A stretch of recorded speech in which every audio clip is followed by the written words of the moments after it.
Hi சகோஸ், எல்லாருக்கும் வணக்கம். வாங்க கதைக்குள்ள போகலாம். ஆதியின் கார் அந்த சாலையில் ஒரு காட்டு மிருகத்தைப் போல சீறி பாய்ந்தது. அவனது கைகள் ஸ்டியரிங்கை உடைப்பது போல இறுக்கமாக பிடித்திருந்தன. கண்கள் அனலாக கொதித்தன.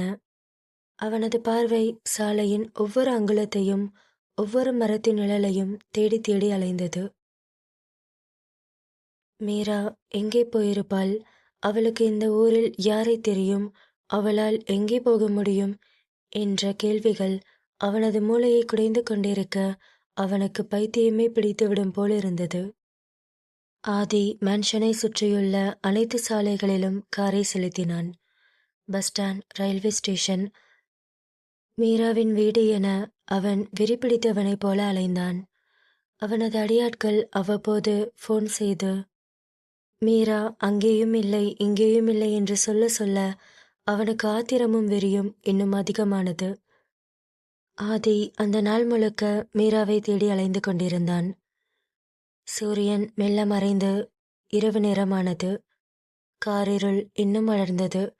ஆதிக்கு திடீரென்று ஒரு ஞாபகம். அவனது கார் வேகம் எடுத்து நேராக அந்த அமைதியான கடற்கரையை நோக்கி பறந்தது. காரை மணற்பரப்பிற்கு அருகிலேயே பிரேக் அடித்து நிறுத்தினான். டயர்கள் மணலில் சத்தமிட்டு நின்றன. கார் கதவை திறந்து கொண்டு வெளியே வந்தான் ஆதி. அங்கே கருகிருட்டோடு அலைகள் கரையில் மோதும் சத்தம் மட்டுமே கேட்டுக்கொண்டிருந்தது. அந்த கடற்கரை மீராவோடு அவன் செலவழித்த சில அழகான ரகசியமான நினைவுகளை சுமந்து கொண்டிருந்த இடம். இதே மணலில்தான் அவளது பிஞ்சு கரங்களை பிடித்து அவன் நடந்திருக்கிறான். அவளது சிரிப்பு சத்தம் இன்னும் அந்த அலை ஓசையில் கலந்திருப்பது போல அவனுக்கு தோன்றியது. நினைவுகள் நெஞ்சை அடைக்க ஆதியின் கண்கள் முதல் முறையாக கட்டுக்கடங்காமல் கலங்கின. அவனது கால்கள் பலமிழந்து அந்த ஈரமான மணலில் அப்படியே முட்டி போட்டு அமர்ந்தான். இதற்கும் அஞ்சாத, எவரையும் பணிய வைக்காத அந்த மாஃபியா டான் இன்று ஒரு பெண்ணின் பிரிவுக்காக மணலில் மண்டியிட்டு கிடந்தான். ஆதி அந்த மணலை தன் கையால் வாரி இறைத்து வெறித்தனமாக கத்தினான். ஏ மீரா, எங்கடி போயிட்ட நீ? எங்கடி இருக்க? உன்னை இதுக்கு மேல நான் எங்க தேட? என் மேல அவ்வளோ கோவமாடி உனக்கு? என்னை விட்டு போயிட்ட. நான் உன்னை கஷ்டப்படுத்தினது உண்மைதான். அதுக்கு எனக்கு இவ்வளோ பெரிய தண்டனையா மீரா? என்கிட்ட வரமாட்டியா நீ? என்று அவனது கண்ணீர் அந்த உப்பு தண்ணீரோடு கலந்தது. அவனது குரல் அந்த அலைகளின் சத்தத்தையும் தாண்டி பிரம்மாண்டமாக கேட்டது. அவன் வானத்தை பார்த்தான். நிலவில்லாத அந்த நள்ளிரவு வானிருள் சூழ்ந்து பயங்கரமாக காட்சியளித்தது. மீராவின் மென்மையான முகம் அவனது நினைவுக்கு வந்தது. என்கிட்ட வந்துரு மீரா. என்னை விட்டு உன்னால இருக்க முடியாதுடி. என்னாலே முடியாது. ஏய், உனக்கு இருட்டுனா பயம் தானே? எவ்வளோ இருட்டிருச்சு. நீ எங்கடி இருக்க? இந்த இருட்டுக்குள்ள எங்கடி தவிச்சிட்டு இருக்க? இந்த மாதிரி இருட்டை பார்த்த உடனே என்கிட்ட ஓடி வந்து என் நெஞ்சுக்குள்ள ஒளிஞ்சுக்கவே.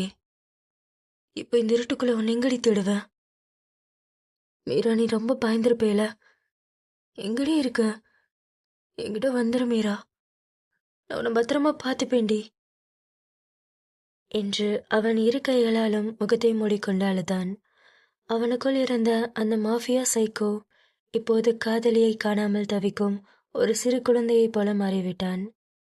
அந்த பிரம்மாண்டமான கடற்கரையில் அலைகளின் ஆர்ப்பரிப்புக்கு நடுவே ஆதியின் கதறல் சத்தம் அந்த இரவின் இருளை இன்னும் அதிகமாக்கியது. அவனது காதல் அவனை கொன்று கொண்டிருந்தது.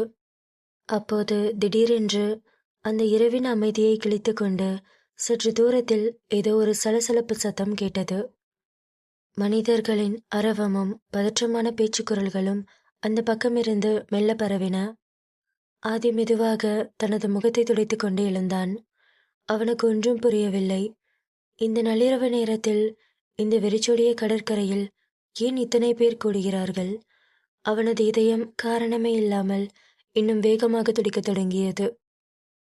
அவன் கால்கள் தடுமாற மெதுவாக அந்த சத்தம் வந்த திசையை நோக்கி நடந்தான். அங்கே ஒரு 10-15 பேர் கூடி நின்று சோகமாகவும் பதற்றமாகவும் பேசிக் கொண்டிருந்தனர். ஆதி நெருங்க நெருங்க அவனது காதுகளில் விழுந்த அந்த வார்த்தைகள் அவனது இரத்தத்தை உறைய வைத்தன. ஐயோ பாவம், ரொம்ப சின்ன வயசு பொண்ணு மாதிரி இருக்கு. இப்படி கடல்ல வந்து விழுந்து உயிரையே விட்டுட்டா. பார்க்கவே நெஞ்சு பதறுது. ஆமா, இந்த வயசுல அந்த பொண்ணுக்கு அப்படி என்னதான் கஷ்டமோ. யார் பெத்த பொண்ணோ இப்படி அனாதையா செத்து கிடக்கு என்று அங்கிருந்தவர்கள் பேசிக்கொள்ள, அந்த வார்த்தைகளை கேட்டு அடுத்த நொடி ஆதிக்கு அண்ட சராசரமே சுழல்வது போல இருந்தது. அவனது மூளை வேலை செய்வதை நிறுத்தியது. கண்ணிமைக்கும் நேரத்தில் அவனுக்குள் இருந்த அந்த பழைய பயம் ஒரு வெறியாக மாறியது. அவன் ஒரு பைத்தியக்காரனைப் போல அலறி அடித்துக்கொண்டு அந்த பெருங்கூட்டத்தை நோக்கி ஓடினான். அங்கு நின்றிருந்த மனிதர்களை மிருகத்தனமாக தள்ளிவிட்டான். அவனது முகத்தில் இருந்த அந்த பயங்கரமான வெறியை பார்த்து அங்கிருந்த மக்கள் மிரண்டு போய் வழிவிட்டனர். ஆதி ஓடிச் சென்று மணலில் கிடந்த அந்த உடலின் முன்னே போய் அப்படியே நின்றான். அவனது கண்கள் அகல விரிந்தன. மூச்சு திணறியது. சுருண்ட கூந்தல், நனைந்த உடம்பு. ஆனால் அது மீரா இல்லை. அது வேறு ஏதோ ஒரு முகம் தெரியாத ஒரு பெண். அந்த முகத்தை பார்த்த அடுத்த கணம்தான் ஆதியின் உடலுக்குள் மீண்டும் உயிர் திரும்பி வந்தது போல இருந்தது. அதுவரை நின்றிருந்த அவனது இதயம் மீண்டும் துடிக்கத் தொடங்கியது. அவன் அப்படியே பின்னோக்கி 2 அடி நகர்ந்தான். அவனது கைகள் நடுங்க தனது தலைமுடியை வெறித்தனமாக கோதிக்கொண்டான். ஆதி பெருமூச்சு வாங்கியபடி, இல்ல, என் மீரா இல்ல, அவளுக்கு எதுவும் ஆயிருக்காது. என் மீரா இந்த மாதிரி முடிவெல்லாம் எடுக்க மாட்டா.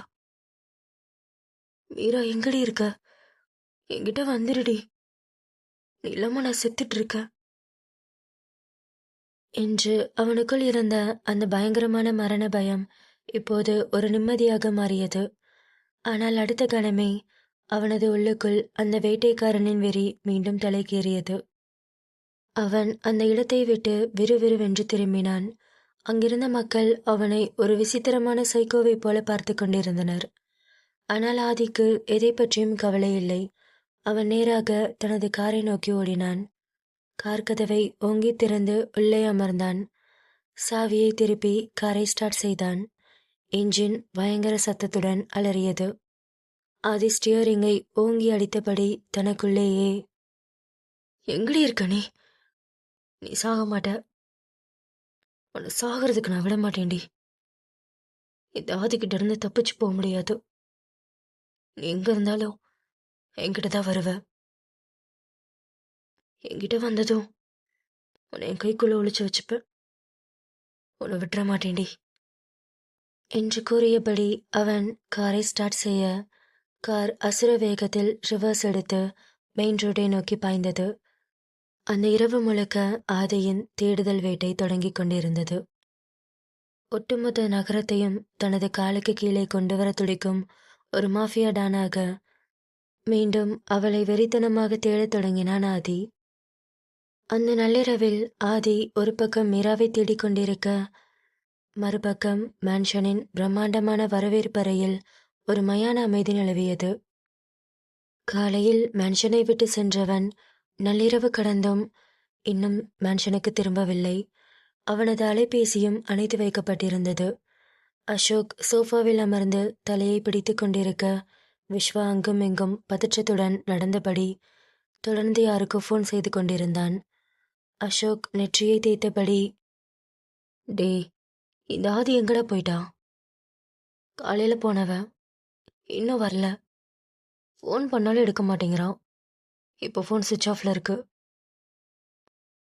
அவன் இருக்கிற நிலைமையை பார்த்தா எனக்கு ரொம்ப பயமா இருக்குடா. கன்னை வேற எடுத்துட்டு போயிருக்கான்.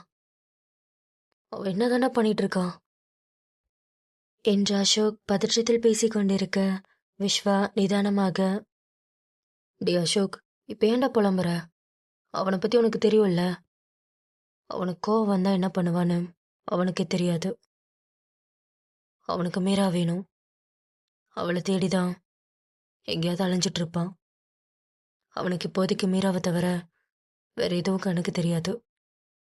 வந்துருவான்டா, எங்க போக போறான் என்று கூறிய விஸ்வா சட்டென்று தனது அலைபேசிக்கு வந்த ஒரு அழைப்பை ஏற்றான்.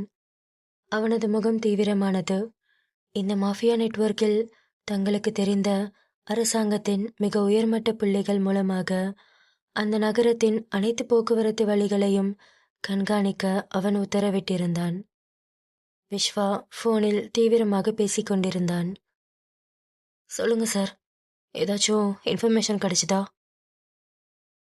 என்று அவன் கேட்க, மறுமுனையில் பேசிய அதிகாரி கொடுத்த தகவலை கேட்டு விஸ்வாவின் புருவங்கள் சுருங்கின.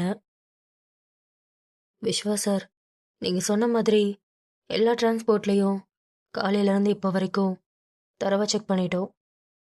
நீங்க சொன்ன அடையாளத்துல எந்த ஒரு பொண்ணும் டிராவல் பண்ணதா யாருக்கும் தெரியல. அப்புறம் பேசஞ்சர் லிஸ்ட் கூட எடுத்து செக் பண்ணிட்டோம். அந்த பேர்ல யாரும் டிராவல் பண்ணல. ஸ்டில் நாங்கள் பார்த்துட்டு தான் இருக்கோம். ஏதாச்சும் தகவல் கிடைச்சா உங்களுக்கு கால் பண்ணுறோம் என்று கூறிவிட்டு அந்த அதிகாரியும் ஃபோனை கட் செய்தார். அசோக் குழப்பத்துடன், என்னடா அவங்க இப்படி சொல்றாங்க? அப்போ மீரா எங்கேயும் போல, இங்கதான் இருக்கா என்று அசோக் கூற, விஸ்வா ஒரு மெல்லிய புன்னகையுடன், டேய் என்னடா பேசுற? மீரா பஸ்லேயும் ட்ரெயின்லேயும் ட்ராவல் பண்ணல. அதுக்குன்னு அவள் இங்கே தான் இருப்பான்னு சொல்ல முடியுமா? அவள் வேற எதுலாச்சும் ட்ராவல் பண்ணி கூட இங்கிருந்து ஆதியை விட்டு ரொம்ப தூரம் போயிருக்கலாம் இல்லையா? பார்க்கலாம்டா என்ன நடக்குதுன்னு. நம்ம பசங்க தேடிட்டு தானே இருக்காங்க, பார்க்கலாம் என்று இருவரும் பேசிக்கொண்டிருந்தனர். மேலே வரவேற்பறையில் விஸ்வாவும் அசோக்கும் இந்த தேடுதல் வேட்டையை இவ்வளவு பரபரப்பாக நடத்தி கொண்டிருக்க, கீழே சமையல் அறையில் ஒரு பெரும் நரகமே ஓடிக்கொண்டிருந்தது. ரம்யா கைகளில் ஒரு பாத்திரத்தை வைத்திருந்தாள். ஆனால் அவள் கைகள் நடுங்கிக் கொண்டிருந்ததால் அது லேசாக சத்தமிட்டது. அவளது முகம் வெளுத்துப் போயிருந்தது. நெற்றியில் வியர்வை துளிகள் அரும்பின.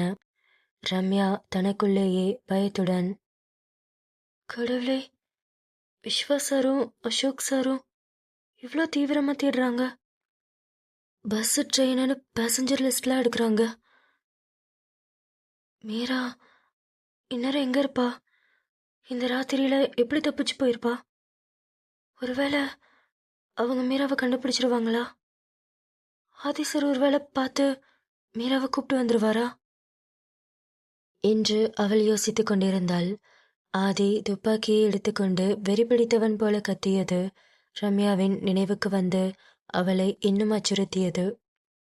அப்போது லக்ஷ்மி மெதுவாக ரம்யாவின் அருகில் வந்து, ரம்யா, என்னமாச்சு உனக்கு? ஏன் இப்படி பேயறிஞ்ச மாதிரி நிற்கிற? எனக்கு புரியுது, மீரா இங்கிருந்து போனதுல உனக்கும் கஷ்டமா இருக்குல்ல. நீ ஒன்றும் கவலைப்படாத. ஆதி தம்பி தேடி போயிருக்கார்ல, கண்டிப்பா மீராவை இங்க கூட்டிட்டு வந்துருவாரு என்று லக்ஷ்மி கூற, ரம்யா பதற்றத்தை மறைக்க முயன்று, ஆ ஆமா ஆண்டி, ஆதி சார் யாரு?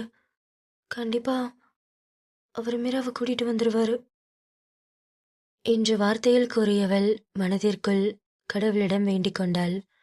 மீரா எப்படியாவது இவர்களது இந்த வலைக்குள் சிக்காமல் மிக தூரத்திற்கு போயிருக்க வேண்டும் என்று அவள் இதயம் துடித்தது. ஆனால் ஆதியின் மாஃபியா பலத்திற்கு முன்னால் அந்த பெண் எவ்வளவு தூரம் தப்பிக்க முடியும் என்கிற பயமும் அவளை கொன்று கொண்டிருந்தது.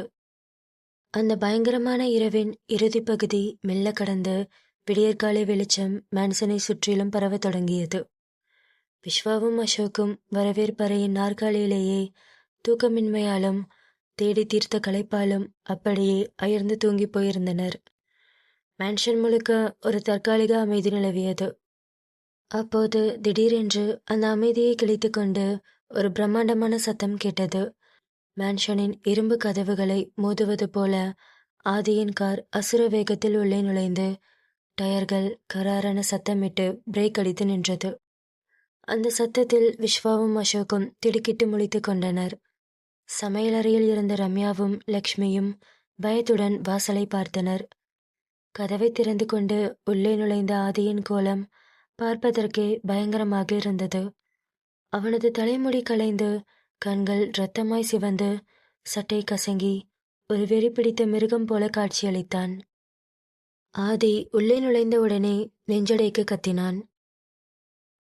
மீரா, மீரா வந்துட்டியா நீ? டே, மீரா வந்துட்டாளா? நைட்டு ஃபுல்லாக தேடினேன்டா அவள் கடைகளை. அவ இங்கே தானே வந்திருப்பா, அவள் உள்ள இருக்காளா என்று அவன் அசோக் மற்றும் விஸ்வாவிடம் கேட்க இருவரும் மௌனமாக இருந்தனர். அந்த மௌனமே ஆதிக்கு பதிலை சொன்னது.